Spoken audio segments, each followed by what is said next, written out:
All right, what's up, everyone? Welcome into a special episode of Inside the Hoosier Mind. I have two fantastic guests with me today on this cold December night, at least up here in the north. My two guests are very lucky; they're in a very warm, sunny Florida. I have, of course, Yoel the big dog. Yoel, welcome back, good sir. Appreciate having What's you up? on. What is up, Tony? Always good to be with you on Inside the Hoosier Mind. And then we have a very special guest, his first time ever being on the show. We got Jonathan, also down in Florida, who's an avid 49ers fan. Appreciate that big L you gave Philly this past weekend. We'll dive a little bit deeper into that as we go on in the show. How are you doing, good sir? I'm doing good. I'm feeling good. I've had a good week.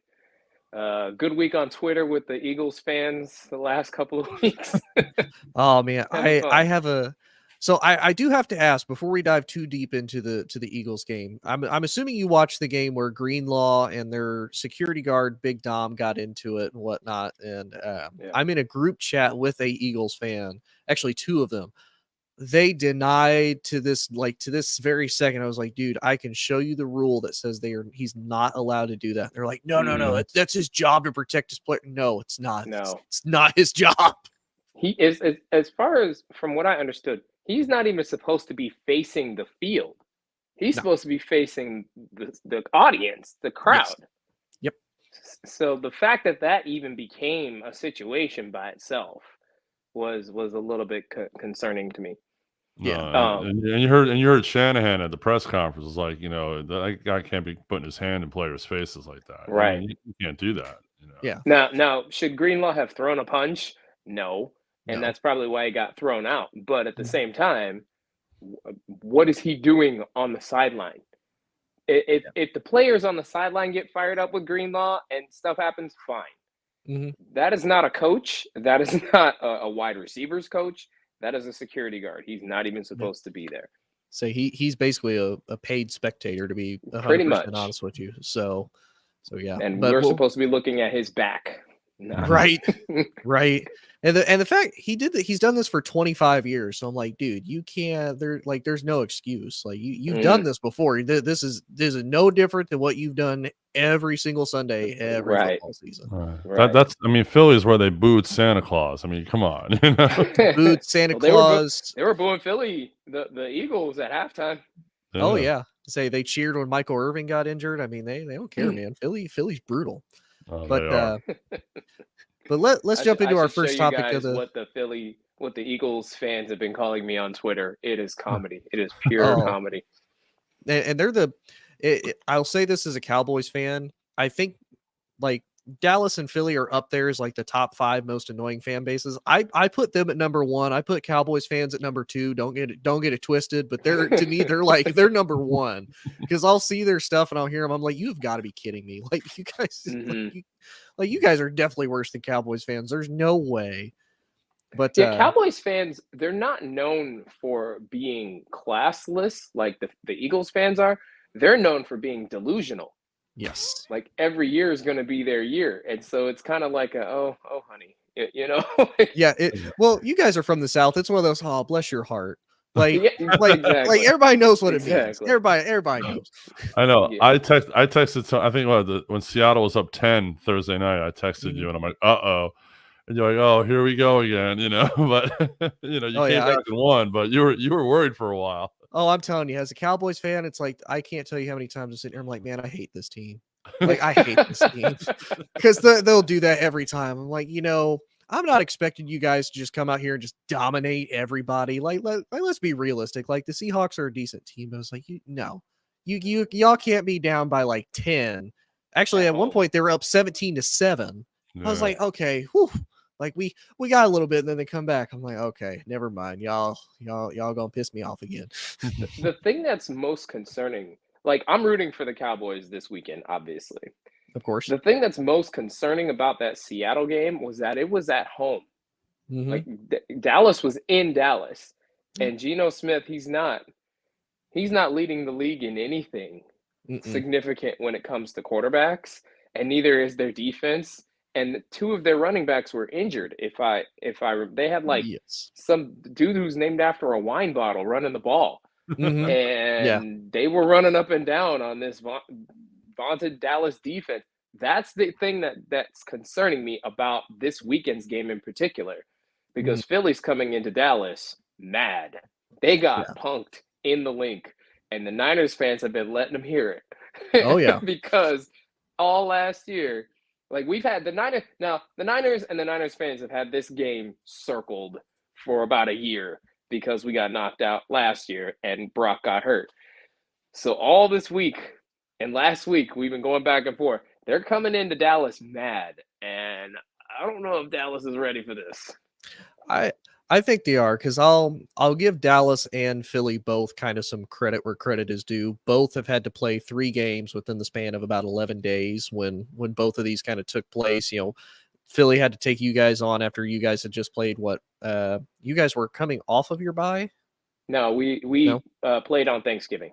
That's right. So you guys and Dallas both, we played on Thanksgiving as far as who we played. Dallas played obviously the Thursday immediately after against Seattle. Mm-hmm. So they've had an extra few days to rest. You guys had an extra few days to rest as far as, having to take on Philly. Not by but the lot. Niners and the Cowboys have had, like, the Niners played 3 games in 14 days as well. Yeah.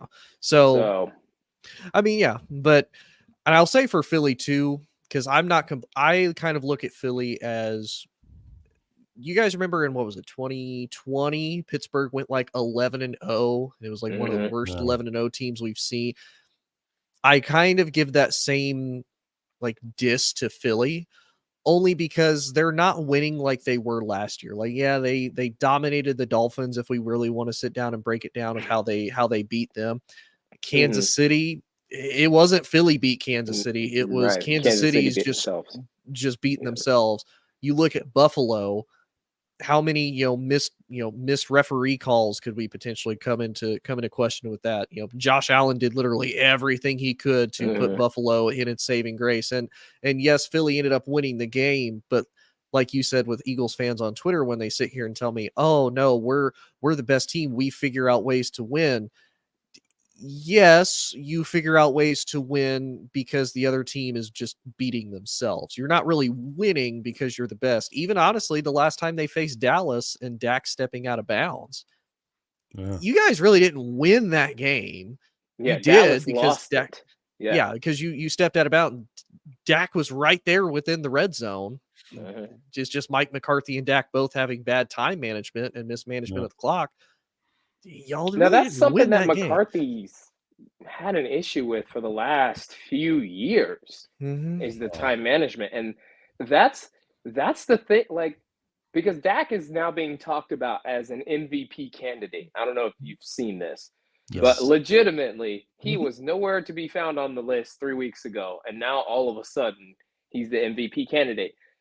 The credit that you give to Philly is the same credit, or is the same thing that makes people doubt Dallas right now. Philly is finding ways to win. Dallas is barely beating teams above 500, and the teams that they have beat have all been below 500 and not good. And so it's kind of a pick your poison. Would you rather win close and ugly, or blow out a team that nobody expects you to have a problem with?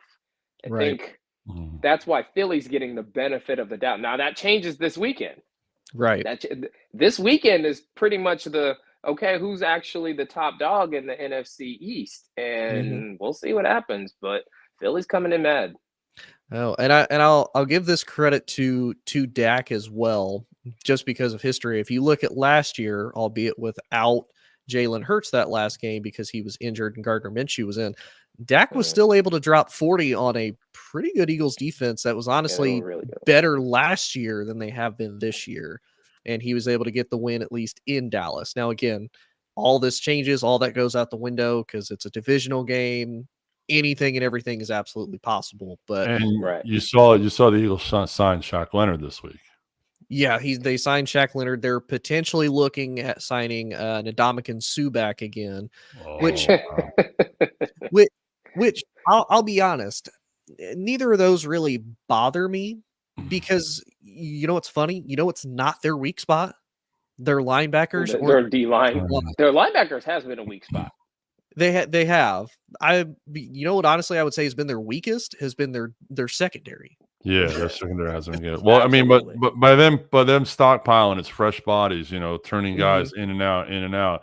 And against an offense like Dallas or San Francisco who can move the ball, if you can shuffle guys in and out like that, I think that's what they're looking for. Yeah.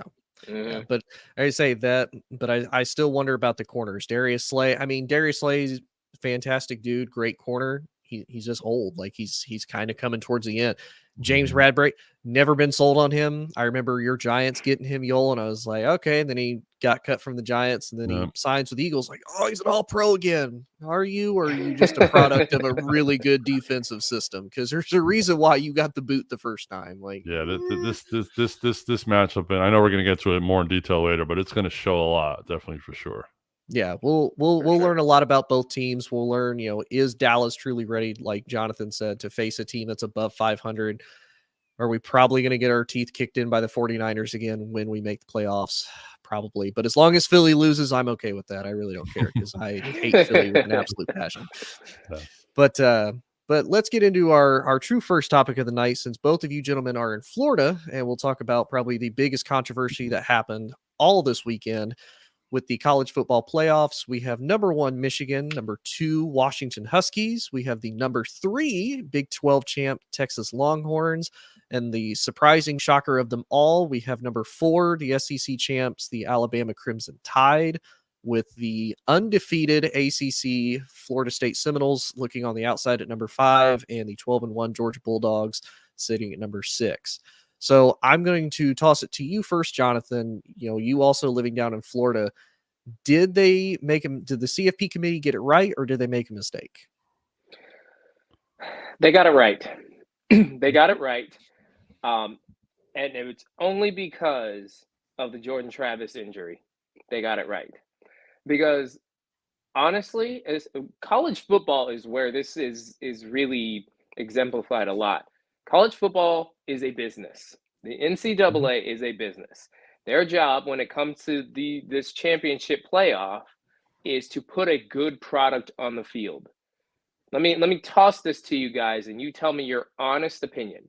Do you think Florida State, undefeated Florida State, without a starting quarterback, has any chance against Michigan? None. I'm going to say I think it's possible. And I only say that for one reason, because we have had something like this happen before. And I'm going to kind of toss a counter question back to you. Sure. What was it? 2014, 2015? Ohio State goes into the playoffs with a third string quarterback leading the helm. Now, albeit in their Big Ten championship game, they blow out Wisconsin 59-0. So that was going to be my counter argument to that. And that's a little bit more definitive. Done that against Louisville, if it had even been 30-0 against Louisville, they probably would have gotten in. Probably would have gotten in. That game, the game that they lost Jordan Travis, they were playing against some University of Northern Alabama. UNA. And they were struggling with University of Northern Alabama. Like, I don't think they actually pulled away until the fourth quarter when the defense made a play. Yeah. That's a loss, pretty much. That's as bad as a loss. Now, we excused it, or the committee excused it, because they lost their quarterback. And so all the momentum kind of deflated from the team. Well, now you look at the next couple of games. They played Florida in Florida and was struggling in Florida against a bad Florida team. Yeah. That should not have been a struggle to an undefeated top 10 team in Florida State. Then you fast forward to the ACC championship, and you're waiting. You're waiting for them to show what Jordan Travis was saying for the last 2 weeks. They are bigger than just the quarterback, and you don't see it. So now, the only reason that it was Alabama and Texas is because Alabama won the SEC championship. Because if you're going to give the nod to Alabama, you then can't leave Texas out, who beat Alabama in Tuscaloosa. So, well, and it's because I'm pretty big on the Alabama hate train. I'm gonna be 1,000% honest. I think we can all agree on that. Okay, so at least we're all on the same page on that. Yes. Because kind of the same thing that I would also counter the CFP committee with is like you said, they struggled against UNA, because they lost Jordan Travis and then they finally pulled away in the fourth, they do struggle against a hostile environment of, in the swamp in Florida against the Gators. And then of course they realistically, they squeak by Louisville. You could kind of make the same argument for Alabama. Yes, they lost to technically the number 3 team in the country as far as Texas goes.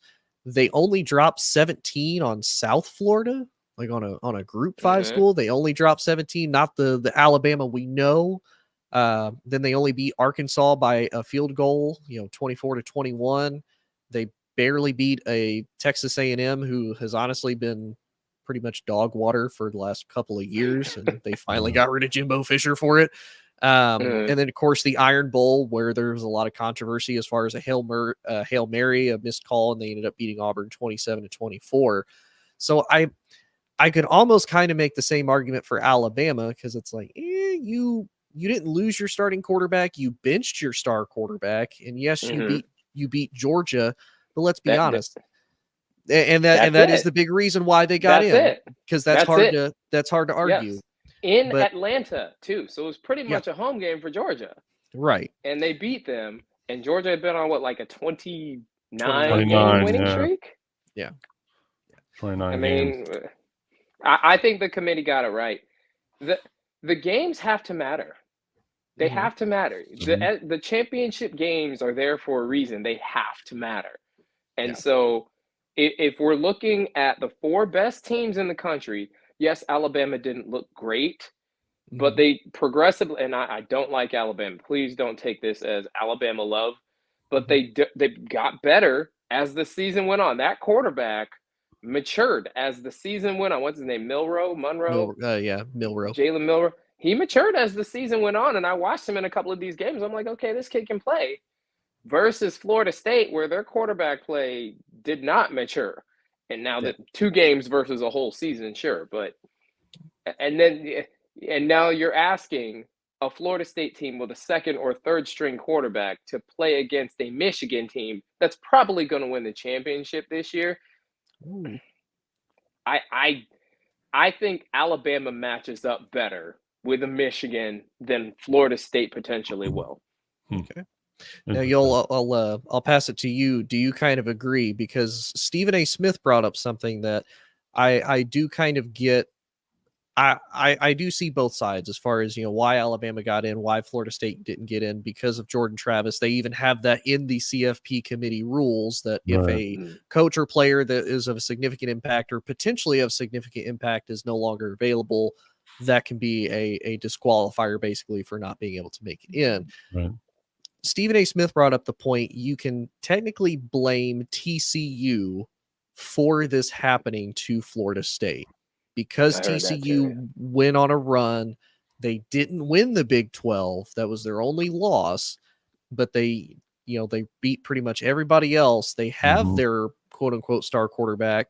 They surprise a Michigan team, but then get absolutely destroyed by Georgia. Right. Do you kind of agree that is one of the other issues as to why they didn't let them in?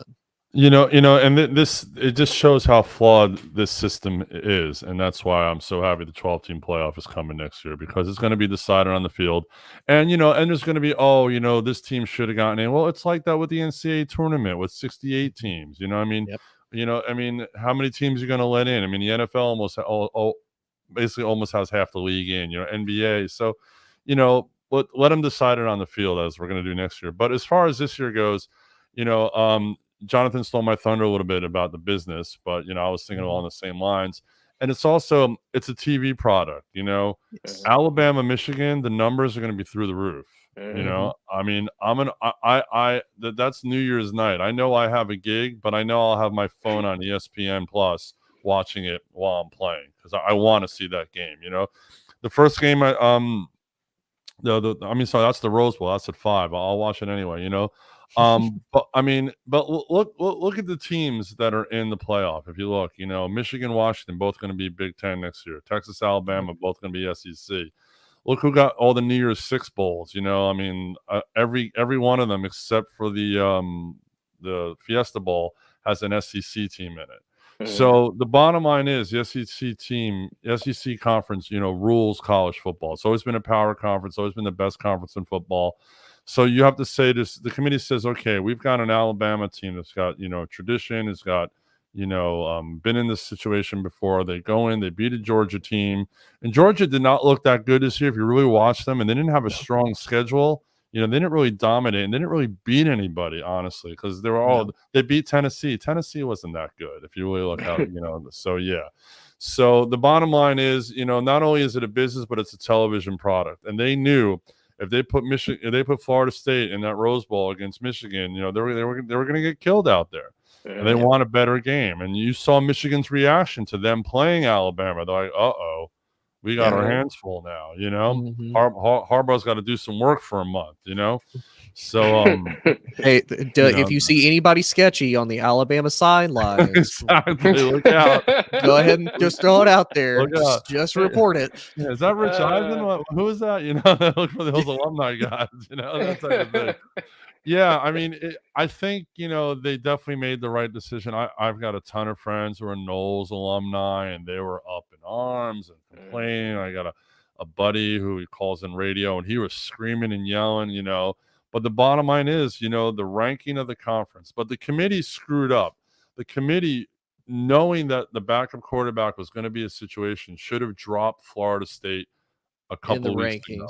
They shouldn't have been at 4 going into this weekend. They should have been at 5. And who would you have put at 4 then, Yoel? You know what? I maybe would have moved Oregon up, or I would have, even moved Alabama into that spot, but probably Oregon, or even Texas. I mean, maybe put FSU down to 5 or 6 and put one of those other teams into that spot because, Texas. If Texas doesn't blow out Oklahoma State, do they get in? I don't know. It's a big question. That was the big question. If Oregon beat Washington, is that FSU's window to get in? Did they jump? That was another question asked this week. But hold on. Going into that weekend, though, you had Ohio State at number 4, I think. No, Ohio State was 5 or 6. Yeah, they 5? Yeah, because that was this past weekend was after the Big Ten, the Big Ten championship against Michigan and Michigan and Iowa. So Ohio State was technically sitting at 11-1. You could have moved them up, but again, it would have been one of those so far with this year. You look at Washington. Okay, well, Oregon got a revenge game and beat them, but Washington beat them in the regular season. They only have 1 loss, and that kind of brings up the interesting question that I've had with people before. Is if you lose your conference championship game because you're playing 1 extra game compared to everybody else, should it be a disqualifier? Because if you look at last year, that's really what screwed USC out of getting into the playoffs is because they faced Utah a second time and Utah beat them in the Pac-12 championship. Now, come to find out, the job. Exactly. It made, it ended up being, it ended up just happening. And I've made that argument to people. It's like, well, do you really deserve to be in the playoffs if you can't even win your own conference? Like there's no better test than teams that have to face you on a regular and consistent basis than that. And the committee should have made that a prerequisite of this college football playoff, that it should have been, first criteria, win your conference, and if the team is obviously 11-1, 12-0, 13-0, that should have been a criteria, but that was never put on the table. I mean, at least it's never been publicly put on the table, maybe in behind closed doors, but it's never been talked about. So it is for everybody but Alabama. Yeah, Alabama's the only team that's ever been able to lose the conference and still make it in. And it was funny. I was looking at a list of all the national champions the last 20 years, and it just amazes me how the SEC has just been so dominant. I mean, you had a Clemson here and Ohio State there, but it just LSU, Georgia, Alabama, just Alabama. Those 2 schools, But I was saying how this Georgia team I didn't think was that good, and you look at how many players off that team were drafted last year. How many guys they lost. I mean, obviously they still went 11-1, 12-1, whatever. But Florida State fans, you've got your chance. Go beat Georgia in the Orange Bowl. You're going to be in Florida. FSU alumni is going to be there in droves. Go beat Georgia. Beat Georgia, Where is that game? And you have an argument, That game's in Florida? Yeah, they are. They're playing the Georgia, Florida State, Georgia is playing in the Orange Bowl. It's in Miami. Yeah. Oh wow. Oh, Yeah. it's at Hard Rock Stadium. That's right. Yep. Hard Rock Okay. Stadium. Ah. So that's going to be. Yep. I will say a lot of people don't like him, but Colin Cowherd actually brought up a really good point with the 4-team college playoff committee format. It's only the 4 best teams. So let's say hypothetically Georgia goes undefeated, wins the SEC, Washington goes undefeated, Michigan, Texas, and Florida State. So now you have all 5 undefeated Power 5 conference champions. Somebody is going to have to be out, unfortunately, because it's only 4 teams. So I do agree. I think, and I even said this before, I've said this to a few other people, I do think it is about a money draw, and I think it's about a brand draw more than anything. While Florida State is a big brand, it's a big brand mostly kind of in Florida, maybe a little bit up more, in the northern part of the quote unquote South. That's mainly a Southern type team. Michigan, you can find Michigan's fan everywhere. Bama fans, even if they're bandwagon, even if they're probably, 15, 16 years old, because that's all they've ever known watching college football. And they scream Roll Tide because they just don't know no better. They're going to be Bama fans. And Washington, I feel like, is kind of not the biggest brand. And then you look at Texas. Texas is everywhere. They're like Cowboys fans. They're just Texas fans, just splattered everywhere. Can we talk about the Pac-12 really quick? Yeah. Can we talk about the Pac-12 championship game? That was a hell of a football game. How Oregon was. If I wish they had sports betting here, I would have put my house on Washington. I knew there was no way Oregon was covering that 9.5. Well, I want to. It's sad that this is the year that the Pac-12 is going to spin. They were the best conference in football, I think, this year, or at least the most entertaining. At least the most entertaining. Some of the best quarterbacks are going to come from there in this upcoming NFL draft. Some of the best teams. You look at Oregon State was ranked all year and put up good fights against teams and even teams like USC, who I think Caleb Williams is a little overrated. We can talk about that another day, but they go to a team like Cal, that's my team, and Cal's putting up almost 50 points on USC. That was their only win they got with the last 6 games was against Cal. Right. 50 to 48, right? Something like that. Yeah. And you watch Oregon State, Utah is coming out of there. Oregon is coming out of there. Washington State, that Washington State game went down to the wire. It's so sad. Those were some of the most entertaining games of the entire season, and the conference is disbanding. It's really sad that they couldn't figure it out.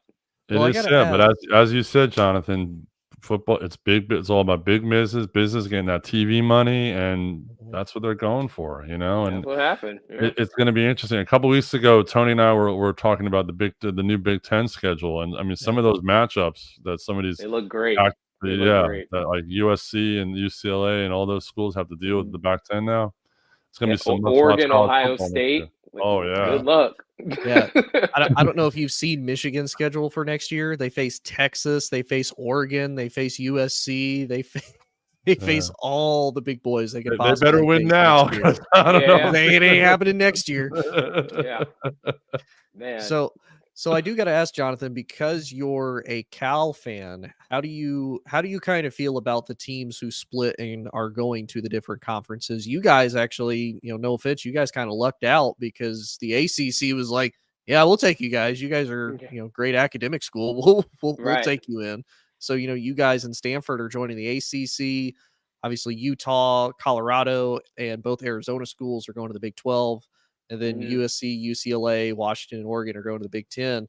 What's your kind of thoughts, considering, you've really been more of a Pac-12 fan and gotten to see the conference both, in its good days, like right now, unfortunately at the end, and it's bad days, which is honestly what it's been for probably about the last 10-ish years or so. Sure. I felt like a change. It kind of felt inevitable that something like this was going to happen. A change needed to happen. The Pac-12 would have one team every 2 or 3 years that would really stand out and make a run for a short period of time. It was Cal with Jared Goff. It was Oregon with Marcus Mariota. It was USC. USC's probably had the more stable when it comes to college football because they had Matt Leinart, and then they had Reggie Mark Bush, Sanchez, and then Sanchez. so they had some pedigree there. But in between those years, you didn't even want to turn the game on. And so something needed to happen. Now, unfortunately, and what I feel was the issue is because of their location and because things are so expensive, you need a little bit more money than what was being offered versus in different parts of the country, you can kind of, okay, 30 million is not bad. But I feel like now that the teams are, I think the teams went into the right conferences for their pedigree. Oregon, Washington, USC, they kind of stood out from the Pac-12. They were always in the running. They should go to the Big Ten. Yeah. Cal, I think, can be competitive against defenseless ACC teams because Cal has a great defense if they keep Wilcox. Right. So I think they went to the right conferences, and it's really sad that it had to be this way, but something had to happen. Yeah. And I know Yoel and I have talked about this. Do you feel that as a Cal fan, do you feel like people on the West Coast, more specifically Pac-12 fans, have kind of lost their like love and affection for college football? Because I'll say as like a Midwesterner, like you have people, they love all types of football, and I know in the South everybody loves football. So that's football's king. I feel like on the West Coast, because as many times as I've gone out there, it's like, you're kind of a Rams fan if they're doing well. If not really. The Lakers are primarily kings. The Dodgers are primarily kings. Maybe some hockey fans here and there, which I will say, Kings fans are diehard hockey fans. Right. I went to a Kings game and that was a blast. But yeah, so do you think that they kind of fell out of love with college football as far as Pac-12 fans as a whole? Well, the truth of the matter is California specifically is a very distracted big market. You've got 2 or 3 big cities that have teams. Yeah. So in California, you've got the choice. You got the Niners, you had the Raiders for a while, you've got the Chargers, you've got the Rams. That's just football. Then basketball, you got the Warriors, you got the Kings, you got the Lakers, you got the Clippers. Then baseball, you got the Giants, you got and we haven't touched on hockey or soccer. So there's so much happening in California, it's easy to get distracted. So a team that doesn't really have a big following or a big draw, like USC had a big draw and they got Snoop Dogg on the Trojans. And so, you got the star power to get the attention. Cal doesn't really have that. Stanford doesn't really have that, they don't really have that. So unless you've got something like that in a distracted market like California, you're not going to get a lot of attention. The Chargers are going through that right now, and that's an NFL team. Yeah. They've been going through that for years. Good. Yeah. Well, it would help if the Chargers had an NFL coach, but that's another discussion for another day. I've been on I think it's time to have another conversation about Justin Herbert, but we can talk about that. That's another day too. No, it's interesting what you say about Cal, and that is very true. I mean, Cal football is known for the band is on the field still, so people still talk about 1982.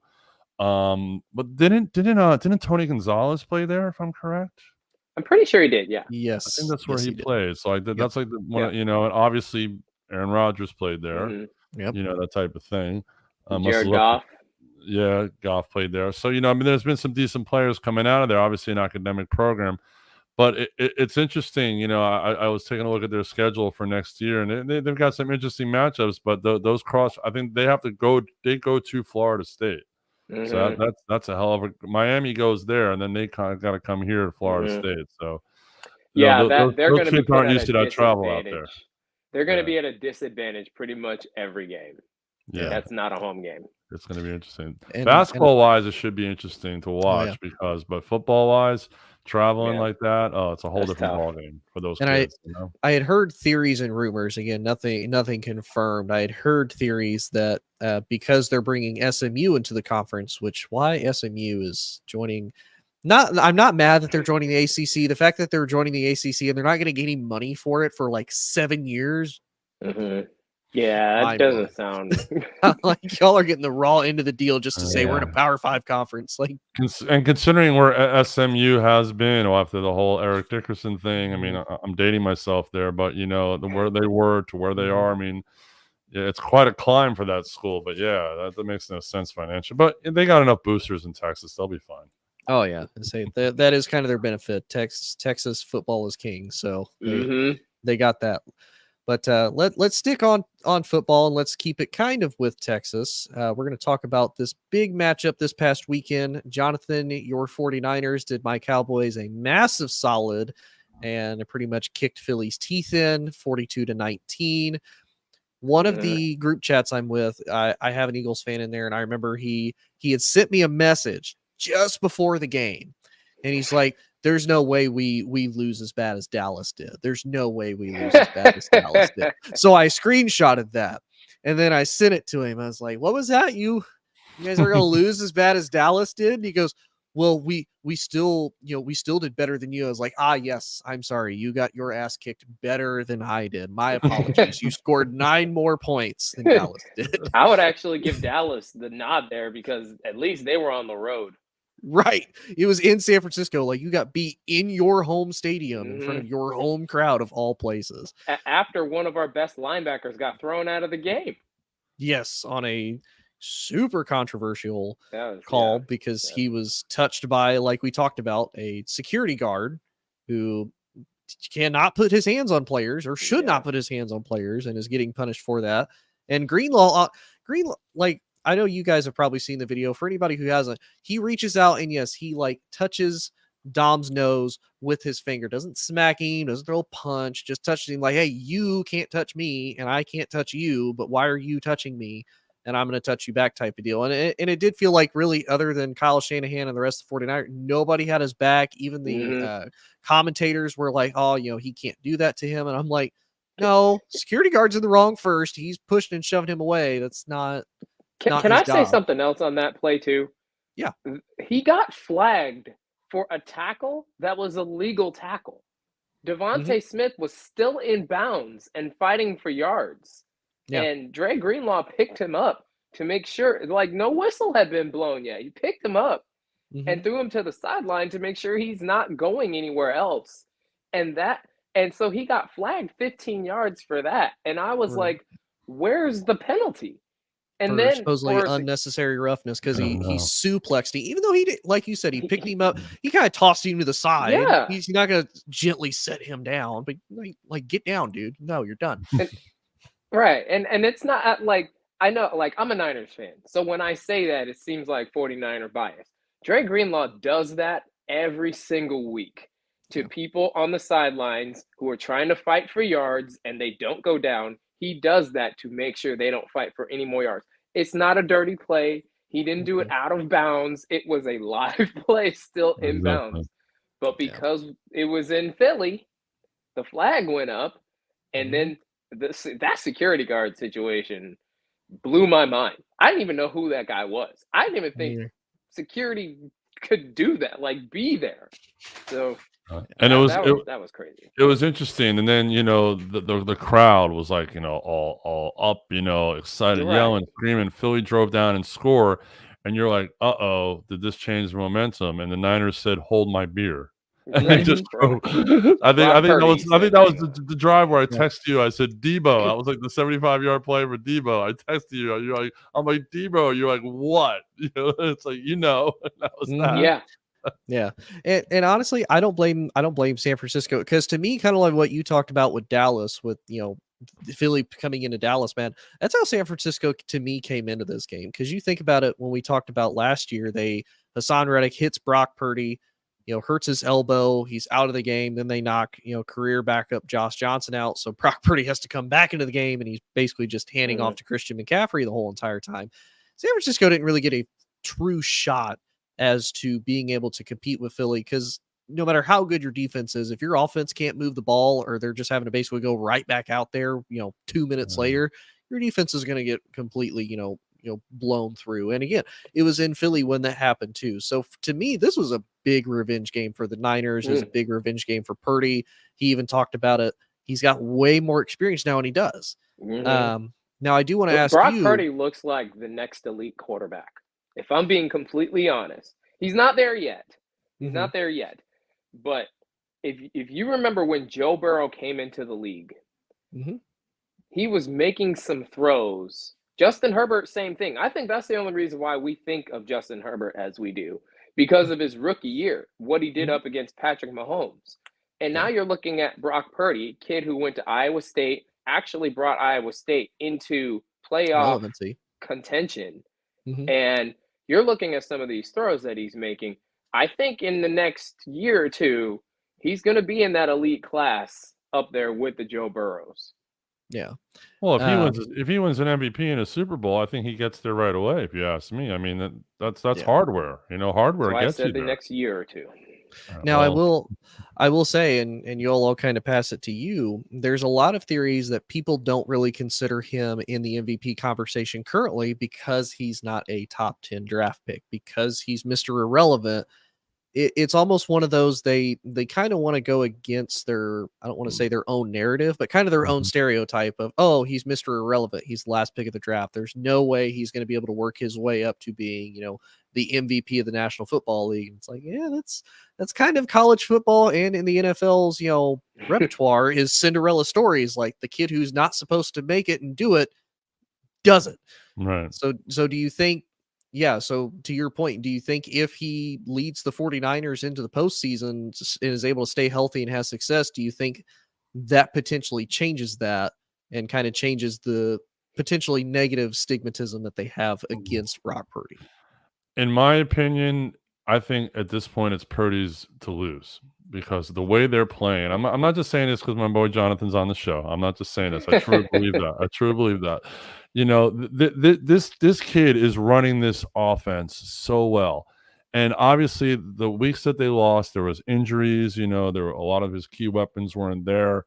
But any quarterback is going to suffer when your weapons aren't there. I mean, you could have Joe Montana back there. You don't have your guys to throw to. It is what it is. And they were a missed field goal from beating Cleveland anyway. So that to me, even though they lost, they should have won that game. So it missed field goal from the number 1 seed. Right, exactly. Yeah. It would have been 2 losses, not 3. So I look at that as Purdy is definitely the most valuable player in the league.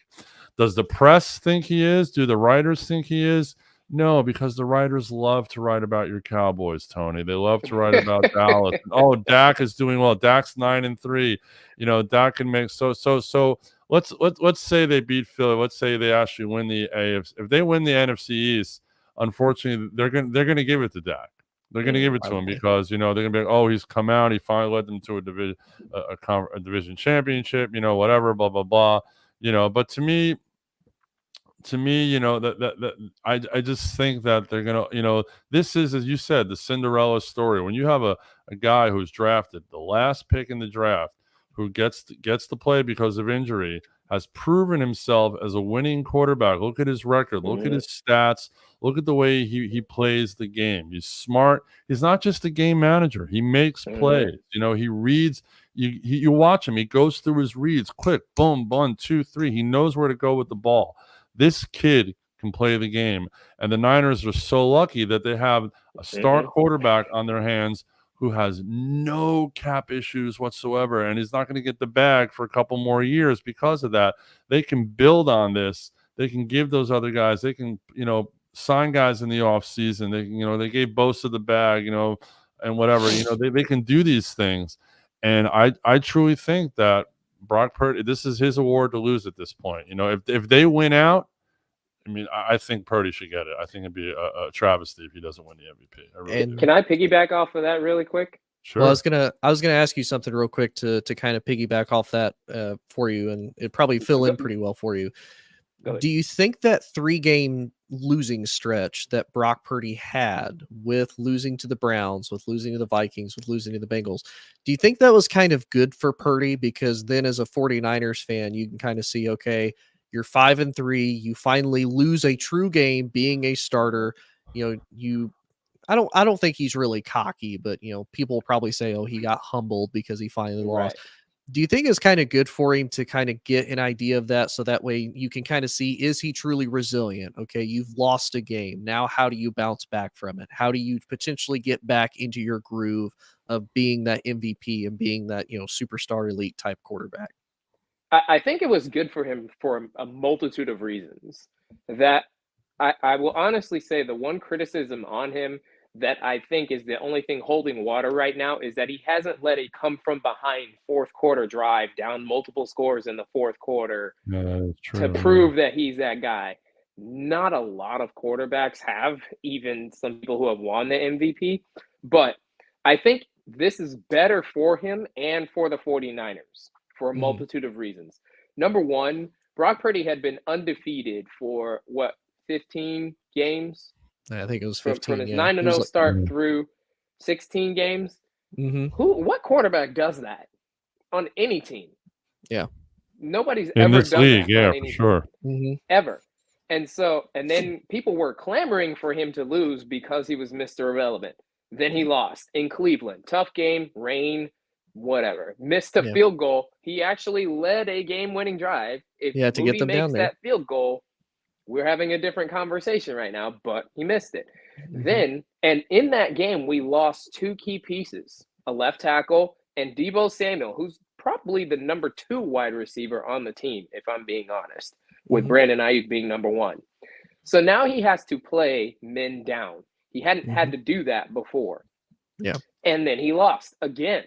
Then he had another game against an elite quarterback where if you make a mistake, they capitalize on it and you pay for it. Then he lost again. And now the narrative is, oh, he's come back down to earth. So now you've got a 3-game stretch where everything is going wrong. You've lost pieces. You're a man down. You've made some of the rookie mistakes because he's never really had the chance to be a rookie like the other quarterbacks that are now considered elite have. If you remember, Josh Allen, his first year was absolutely horrendous. Joe Burrow, absolutely horrendous. Pat Mahomes couldn't even see the field his first year in the league because of Alex Smith. And when he came in, it was like, okay, maybe he could play. And then him and Goff put up 100 points on a Monday Night Football game, and the rest is history. Oh, that Brock was Purdy classic. it was a classic game. Yeah. Brock Purdy never had that chance where people said, let's be patient with this kid. He's going to make some mistakes eventually, but seeing his stretch, this kid can play. They were just waiting for him to lose. And so now going into the bye, you have a 3-game losing streak. So for a month straight, everybody's telling Brock how garbage he is. Everybody's calling him Mr. Irrelevant again. They're posting up memes and pictures. And if you think these players don't see that, they absolutely do. So now going into the bye, all he's hearing is how garbage he is. He comes out of the bye, and you all know this. I went to the Jacksonville game. Anytime they come down here, I try to go to the game. I saw him live.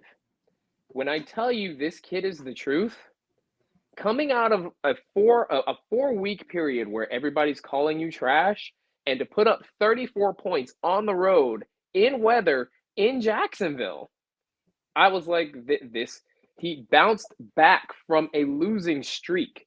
How many quarterbacks do that? You can come from behind 3 points. It takes a defensive play, and you're right back in the game. A month of losing, now you bounce back, and he's put up 30 on Jacksonville, 30 on Seattle, 42 in Philly. That's elite stuff right there. Yeah. I got to ask you, Jonathan, about that game because our boy Ray from the network is a season ticket holder. He actually sits behind the visiting bench. But I saw some video you posted, some other pictures. I was surprised. I mean, I know Niners fans show out, but I was surprised how many were now. Would you say a lot of those guys were local guys, or just people just made the trip in? I think they were local. It's the same thing here in Tampa. You don't see us because it's the home team's state. But when the Niners come to play, anytime I've gone to a Niners game, they pretty much fill up half of the stadium. Wow. They travel like Steelers fans. It's Steelers. I would say out of everywhere I've traveled, Steelers, Niners, Cowboys.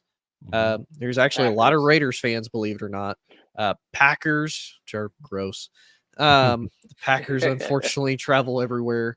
I'm starting to see more Eagles fans. I even had a girl the other 2 weeks ago in the store. It's like, "Oh, go Birds!" I'm like, I don't. No, I'm not gonna say what I wanted to say. But go away.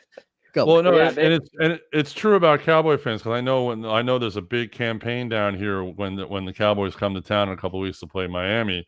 That a lot of the Dolphins season ticket holders are all over the place. Hey, let's not let the Cowboy fans out. We know they're going to come out. Let's be louder than them. Let's buy their tickets. I mean, there's a real. They don't want those Cowboy fans to dominate Hard Rock Stadium in a couple of weeks. So yeah, it's amazing how the visiting teams are really, there's certain fan bases that are just showing up everywhere. And I just was amazed how San Francisco to Jacksonville, I mean, that's like what, 4,000 miles. I mean, it's crazy. Yeah, it's a long flight.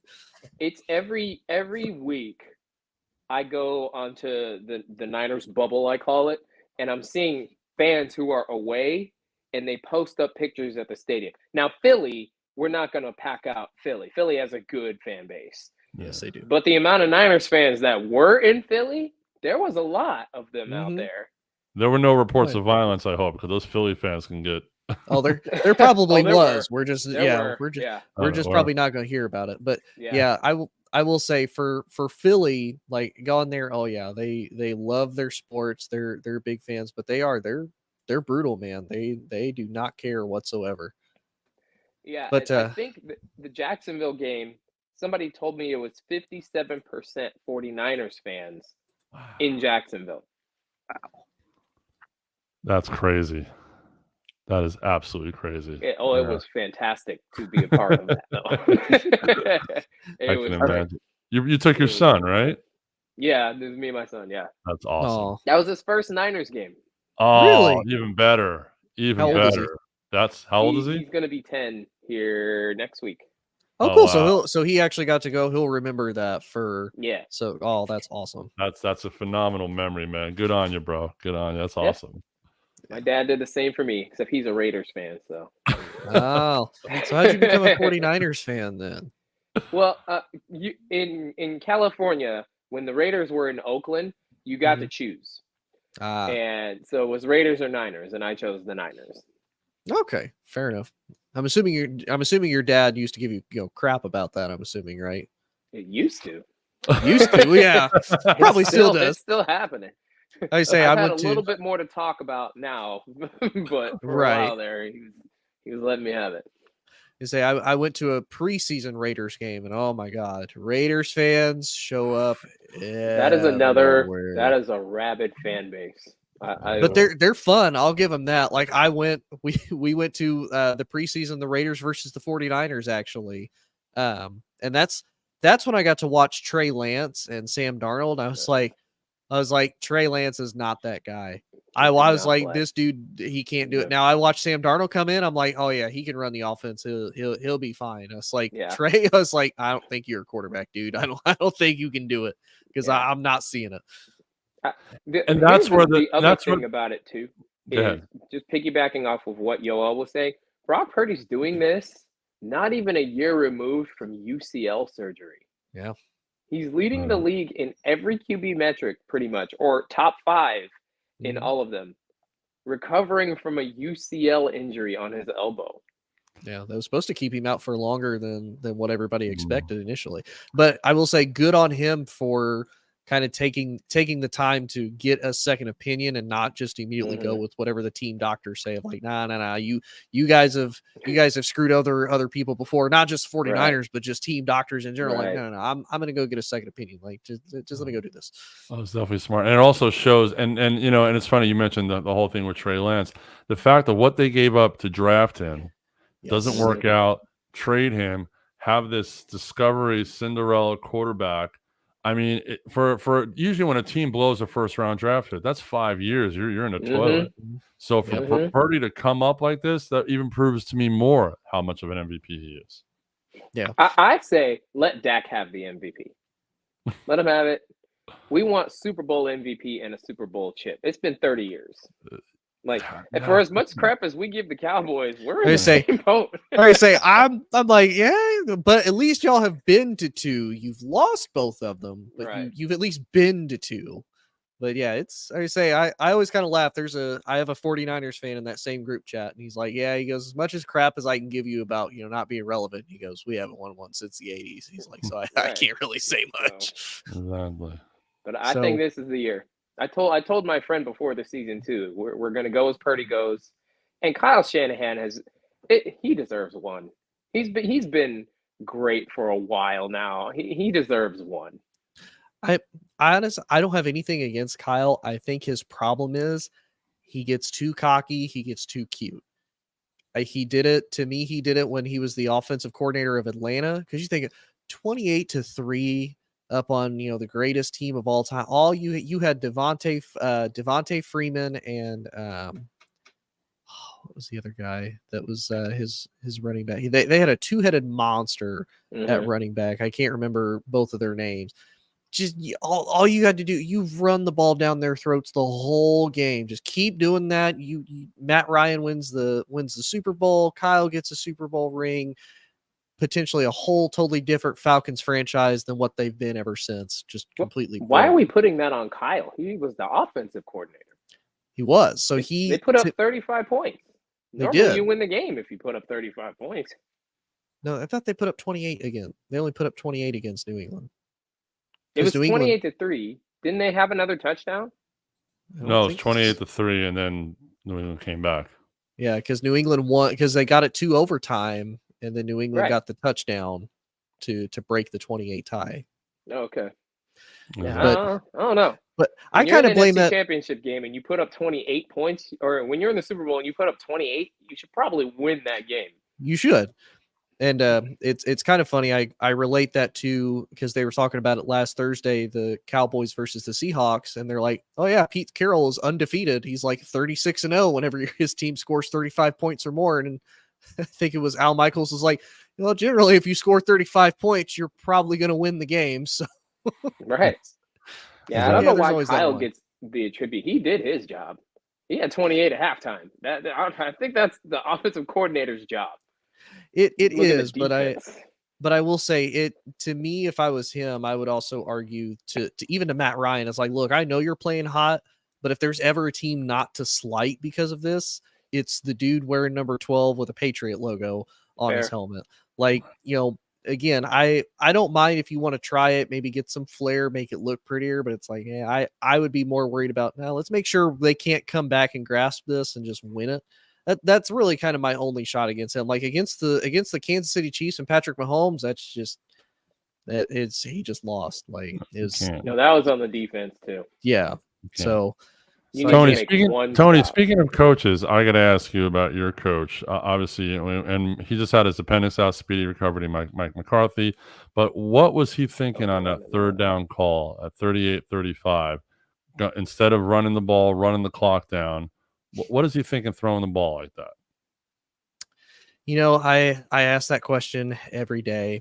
If I had money to just burn all the time, I would send Mike at least one care package a day with the most recent copy of Madden with written instructions of just play this every day for like an hour. Just play it for an hour, learn how to run a ball, learn what clock management is. You have timeouts you can use. The clock goes down if you get a first down and you keep going. Like all of that, I would just throw it at Mike constantly. Right. Now Tony. In a way, Mike's being cute.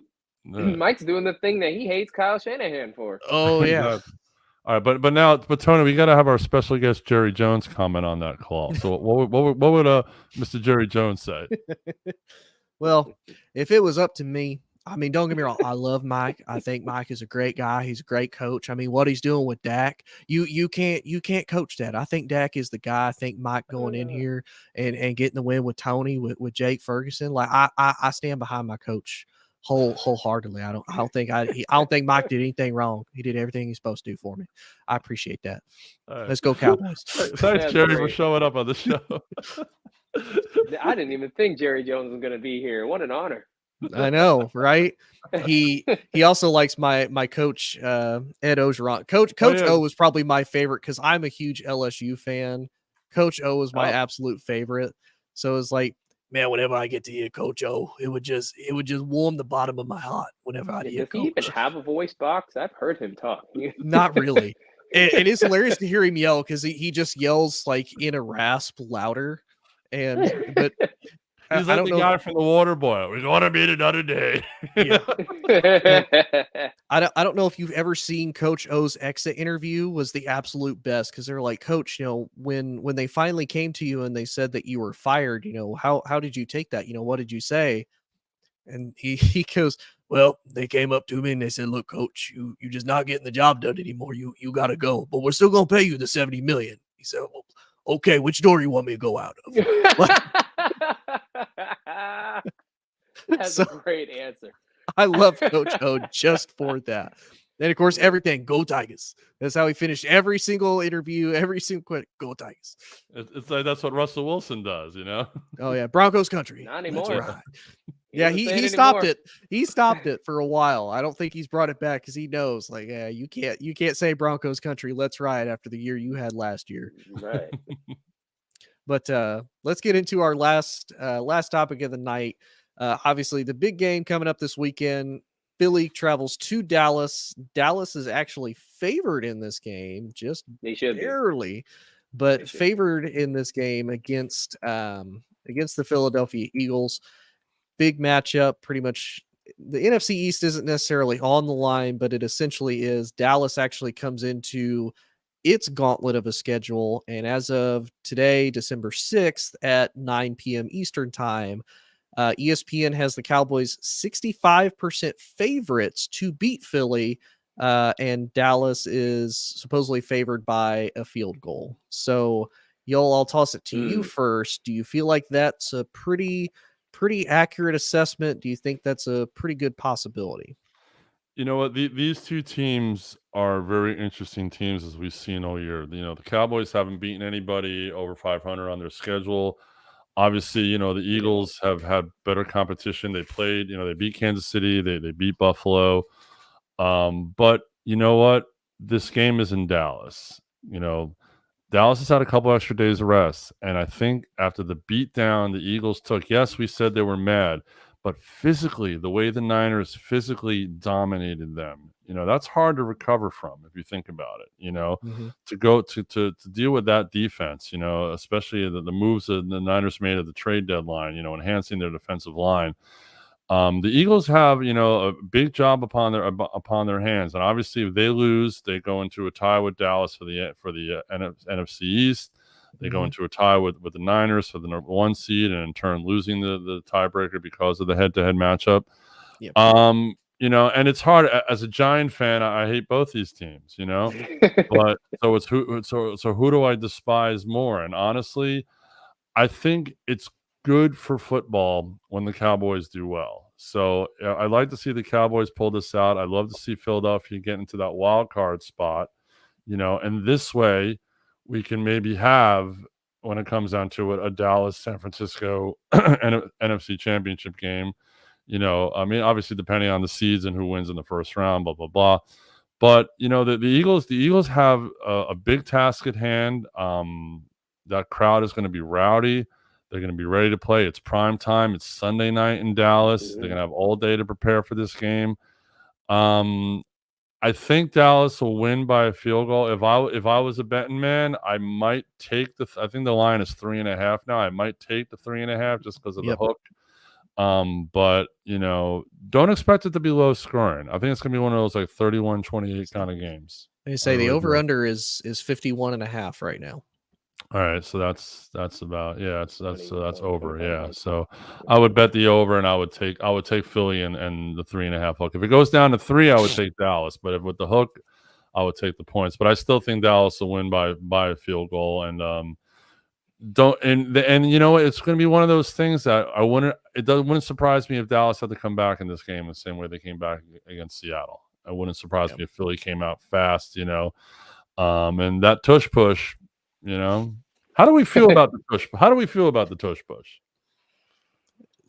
I'll say as someone who hates Philly with a passion, both the city and the sports team as a whole, as much as I hate it, I don't agree that Roger Goodell's saying to ban it because it's a play. It's football. It's not hurting anybody. Nobody is getting deathly injured. There's not massive amounts of players, getting hurt whenever this play happens. It's just purely big physical men doing big physical football moves, and they're just doing it the best. I think when I saw the most recent stat, somebody told me Philly was like 41 of 44 on the tush push conversions as far as either scoring, getting the next down, whatever. Like, just figure out a way to stop it. Now I know they've asked, Skip Bayless asked Richard Sherman this morning, how do you stop it? And he's like, I don't really know if you can, because the biggest thing, even if you have other big defensive linemen that are in with you, you just have to kind of get lucky whenever you have to jump the minute they snap the ball and kind of be in sync with them in order to really get ahead to stop them. It's like, I don't think you can. Look at the science of the play. I mean, it's literally figure those guys at least weigh 270, 280. So it's like, 1,200 pounds pushing you. I mean, the science of it alone. I mean, how can you stop it? And you got to think too, Jalen Hurts squats over like 600 pounds. So I mean, he's pushing a lot of that just on his own. Now I will say there is an X factor that could stop this. His name, well, it doesn't really matter anymore, but about 15 years ago, his name was Troy Polamalu. He would just jump over the defensive line and pull Jalen Hurts back. That stops the tush push. Wow. What's the difference between the tush push and a regular QB sneak? So the way they make this seem, and you bring up a good point. To me, the way they make this seem is they make it seem as if people are helping Jalen go in because they're putting their hand on his backside, on his back, his butt, whatever they want to call it, and pushing him in. He's really just doing a squat and thrusting himself forward. As far as a QB sneak, I think more of the idea is if you remember with how Brady would do it, you would kind of watch, one of the guards free up a hole and then he would go towards that direction and he would basically fall forward as far as going in there. Really with them, what they're going to do, because whenever you see them lined up, you're like, oh yeah, we know what's coming next. Like a QB sneak who's more one of those oh crap, he did it out of nowhere. Nobody expected this. But Philly, it's like, oh no, you know what's going to happen. Or that's how I interpret it, at least. I don't think they should ban it. I don't think they should ban it. I think because if we're going to do that, where is the line? Are they going to start banning back shoulder fades now because nobody can stop it? Are they going to start banning, under? What I think they should ban is they should really take a look at the pass interference call for an underthrown ball. Oh yeah. I think an underthrown ball should if the defense, because you're behind the defense and you're pretty much crediting the quarterback for making a bad throw. Because the defense is trying to catch up, the receiver sees the ball, he stops, and now the defender who's going full speed runs into him and they throw the flag. I think that should be banned. But the tush push is I stop it. If you can't stop it, let it go. Unless people are really getting seriously injured, which I guess, the Texans guy, Tank Dell, got an injury. They did the tush push. If we start seeing more of those, fine. They should also ban the hip drop tackle. I don't know if you guys have seen the statistics of those injuries this year. Well, Mark Andrews got a hip drop tackle injury. Oh, yeah. I think Jordan Travis's injury was where somebody tackled them and they drop their hips and they fall on their knee, on their lower leg. I think that was another one. We've seen a lot of serious injuries because of tackles like that. So I think there are a lot more things that could be banned. I don't think the tush push is one of them. Yeah.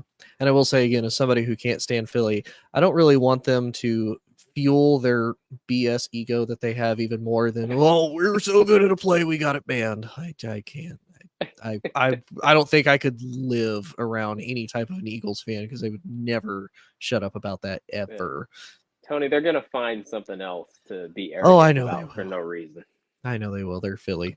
That's the only really good thing about this is every time an Eagles fan tells me, they're like, oh yeah, we're going to the Super Bowl. I'm like, yeah, can you win one?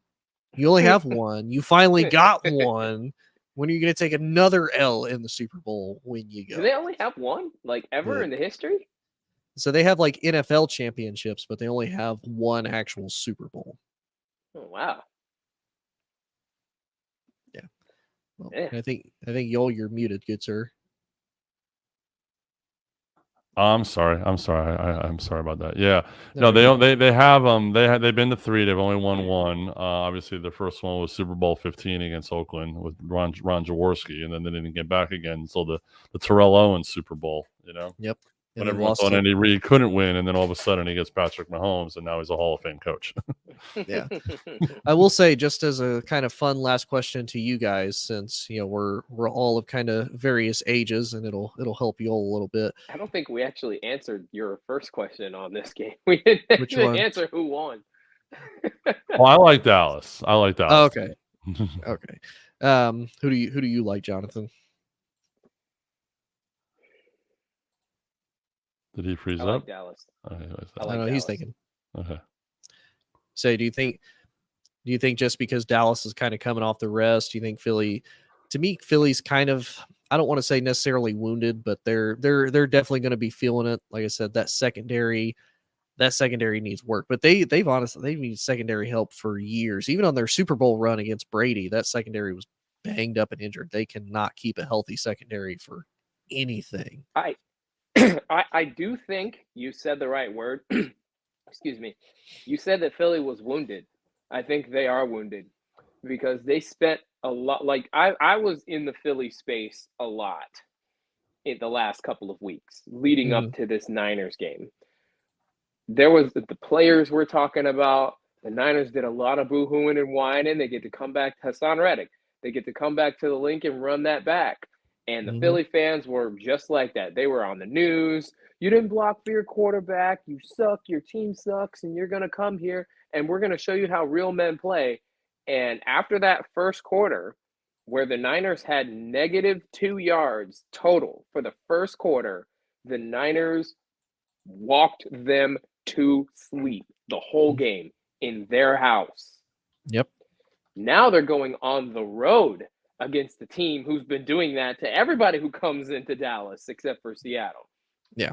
I do think Philly is wounded, and because they got a big ego check this past weekend because they were doing as much talking as Debo was doing. They were all doing that, and the Niners showed up in all black and walked them into the grave. And now they have to travel after taking a hurting like that and be at a disadvantage with the crowd in a big fan base like Dallas. I'm interested to see how Philly responds here. Their season is going to come to a head in this game.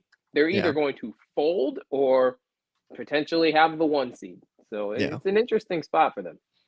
And I do kind of agree, because aside from their loss to the Jets and obviously this recent loss to the Niners, Dallas was really the only team that gave Philly a true run for their money. And of course, then Kansas City gives them a run. Kansas City, yeah. Yeah, and then Buffalo. But Dallas was kind of in that first stretch of their tough schedule as far as who they have to deal with.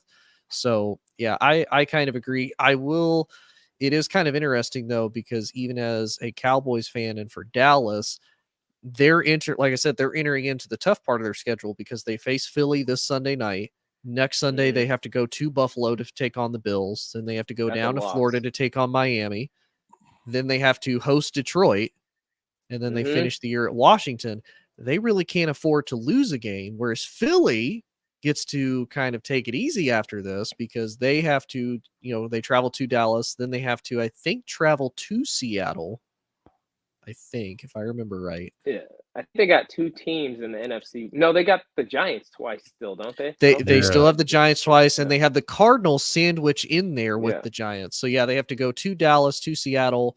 Then they host the Giants and Cardinals back to back, and then they finish the year at New York against the Giants. So really, Dallas kind of can't afford to lose another game if they win this one, because then they're definitely not going to win the division, and they're going to potentially miss out on. I don't think they'll win the 1 seed, but they'll miss out on at least winning the division from Philly. But Philly and Dallas are kind of at the same point in their season, just at different parts, really, Mhm. mentally. Philly just took a bad loss. Yep. Really, really bad loss at home. Got destroyed at home. I can't say that enough. I'm so proud. Got destroyed Believe me, I am too. I'm so happy about it. at home. Now you're going up against an opponent who is kind of seeing you weak. Even if they win, I mean, they're probably going to be favored in the last few games that they have after this Dallas game. Does anybody have any confidence if they lose this game that they can go on a run to the Super Bowl, knowing that these are the two, like these teams aren't in the AFC that they just lost to, Mhm. or if they lose to Dallas, these are two teams they're going to have to see again before the Super Bowl. They're not going to be favored in any one of those games No. at all. Now, if And Dallas wins, it's they finally beat a team Mhm. with a good team, like A a pedigree good team team. this year. Mhm. And then they're going to get tested again and again and again because they got Buffalo and Miami and Detroit, who they'll beat Detroit. Detroit is terrible on the road. They're true. at the season comes to a head here for Dallas and Philly, because if Dallas loses this game to Philly at home, do you favor them in the next 4 games? Not at least against Buffalo or Miami. Buffalo and Miami, I'm kind of the most worried about after, because Buffalo was able to do so well against Philly, and Buffalo is so hot and cold now, albeit it's on the road in Buffalo, so that kind of helps and increases their chances. And I will say, to me as a Cowboys fan, it's probably a little bit of Dallas bias.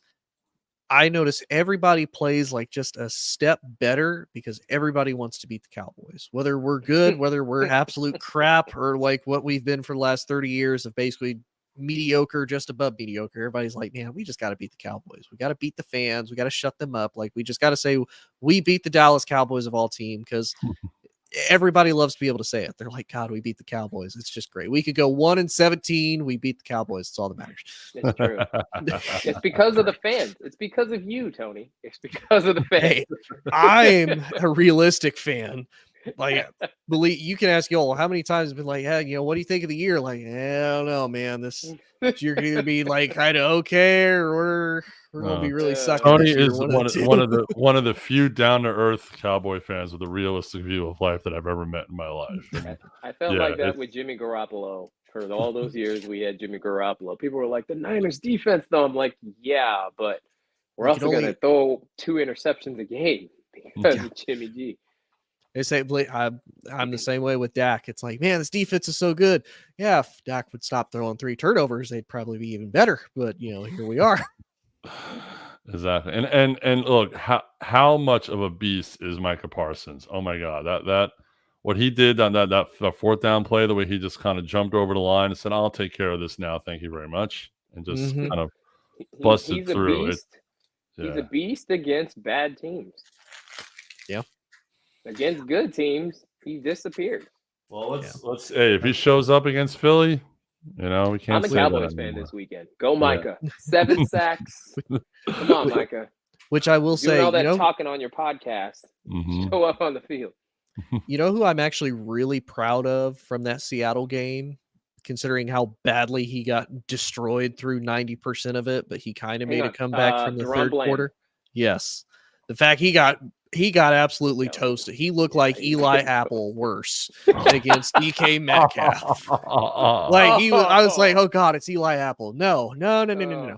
But then to come back, still be resilient, get the pick against Geno, which kind of helped turn the tide of the ball game and shift the momentum towards Dallas's favor. I was like, okay, you haven't given up. You're still trying. Like, I can't. That's all I can ask for you as a Cowboys fan. You're still trying. You haven't given up. That's what gives me pause about Dallas, because Philly has an elite group of receivers, and DK Metcalf, who I think is an elite receiver, isn't AJ Brown this year, at least. And so Duran giving all that up to DK, now you're facing a deeper animal in AJ. I don't know, man.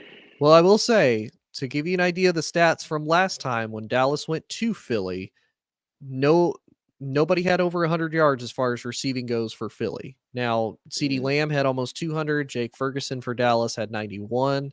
A.J. Brown had 66 and a tutty. Devontae Smith had 51 and a tutty. And Jalen Hurts only threw for 207 yards, which, realistically, kind of looking at a pass-happy NFL, it's really not a lot. Where the Eagles had their strength was their run game because they got 109 yards on the ground running, which that is Dallas's weak spot, and that's Dallas is weak against the run. But that's going to be it right there. If DeAndre Swift gets loose and if A.J. Brown gets cooking, Dallas is going to have a tough game. Although I wouldn't be surprised if they don't come out and say, DeAndre maybe in concussion protocol, because that hit by, was it Lenore? Lenore, yep. Lenore? I was like, dude, there's like 2 minutes left. Why are y'all putting your star players out here and just get the snot beat out of them? that was the nail in the coffin right there. Like everybody stood up after that. Yeah, they're like, okay, we're done. And I was like, ooh. And it took him a minute. I was like, ooh, he might be questionable next game. I know they're not going to list it right now, but he might still be feeling that a little bit. But Tony, do you like Dallas in this game? I do like Dallas, and I like Dallas because of kind of what I mentioned before. It's a divisional game. Doesn't matter what the records are. All that kind of gets thrown out the window. It's two teams that know each other. Out of pretty much everybody, any team that kind of gives Philly the biggest run for their money on pretty much a consistent basis, no matter what, it's almost always been Dallas, especially when Dak is healthy. Dak is healthy. Dak, I think, is 8-4 against Philly in his career, if I remember right. It was better than that, actually. It might be. But still, he's got a pretty good winning record against Philly. I think this past loss against Philly was his 4th loss ever against the Eagles as a whole when he's the starter. So I think Dallas probably has a pretty good chance of doing it. Now, I do agree. I could kind of see a Seattle thing happening again of they probably get down a little bit and they potentially have to fight back, which I will give Dak and Mike credit. He's definitely worked with him. Dak's not doing as much of the stupid, let's force the ball into dumb coverage. Now, I have looked and I've watched him. I'm like, Cooks is open. He's right there. And Dak's like, nope, Tony Pollard for like 2 yards. I'm like, dude, he's right there. Now, I know I'm not on the field. I'm not the quarterback. I can say that, kind of seeing it from a different view and different perspective. But there's some I'm like, dude, come on. It's right there. It's right there, man. You can get those. We're solid. But I appreciate you guys coming on. It has been a blast. I hope you guys enjoyed it as much as I did.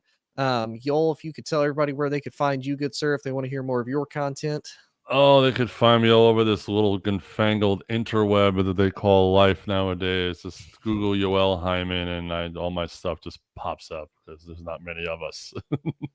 And Jonathan, I don't know if you have a podcast or any type of social media that you have people follow, but if you do, feel free to shout out, where people can find you, listening to your stuff, anything like that. I don't have a sports podcast or anything like that, but if you look at I am Jonathan K, Facebook, Instagram, TikTok, all points to me. See what I do. Awesome. Well, again, thank y'all. Hope everybody liked it. Again, if you want to catch more of this show, I'm on Facebook, YouTube, Instagram, TikTok, all at Inside the Hoosier Mind, and on X, formerly known as Twitter. Still the weirdest thing I've ever heard. Let's just call it X. It's just keep it at Twitter, man. It's just so much easier. It's just no reason for that. Right. But you can find me there at IN Hoosier Mind. Again, thank you guys for coming on. Hope you guys enjoyed it. I had a blast with y'all. Hope everybody else enjoyed it. It was a blast, and we will see y'all again extremely soon. Hope everybody has a good night. Just remember, let's go Cowboys. Cry Eagles, cry. It's going to be a good weekend this weekend. Tommy DeVito.